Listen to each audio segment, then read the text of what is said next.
Oh, boy. Well, it speaks for itself. Take a look. You know what spooning is, don't you?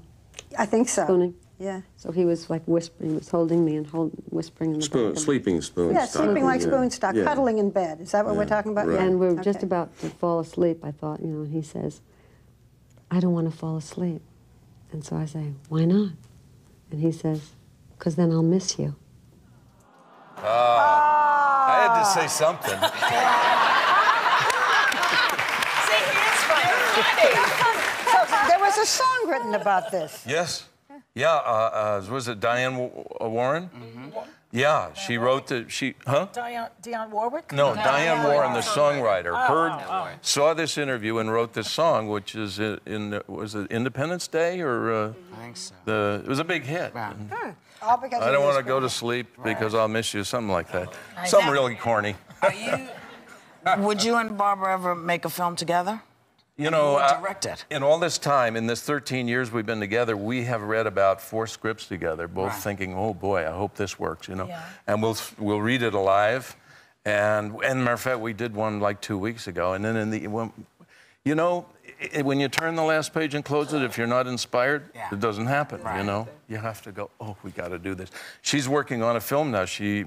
I mean, she's preparing, possibly directing herself something, you know, so. Well, but she's not inspired very often. Right. This film, going back to your film, you have a few raunchy parts in the film. In this? In this. Did you see it? No, we didn't get to see it. I'm looking forward to going to see it. This guy's a real I know you have some raunchy. They told me this. Yeah. And I want to know, what did your wife think about you taking this role? Did she like it? She didn't know about it, and then I took her to a screening.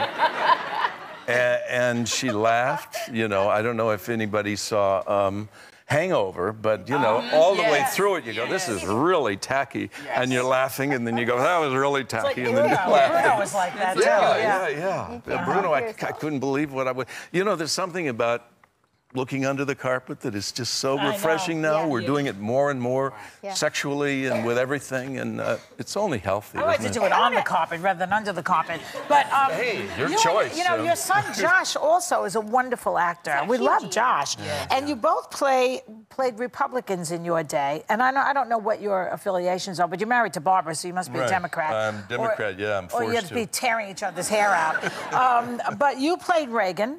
Yeah. And he played George W. Bush. Isn't that very funny? I guess it was sort of funny.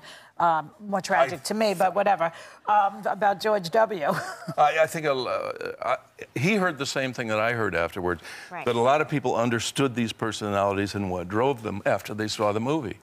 You know, there were Republicans that hated seeing the movie and did go and said, you know, I like Reagan, I like Bush more than I did, because especially with Bush, now I really understand why he was the way he is and why what powers his justifications. What a talented family. I mean, James Brolin, Barbra Streisand, Josh Brolin. I'd like to come for dinner. And Diane Lane. And how could I have left her out? Diane Lane. We love to have you on. You're just the nicest guy. And you're funny. Who knew you were so funny? Oh, wait till the next picture.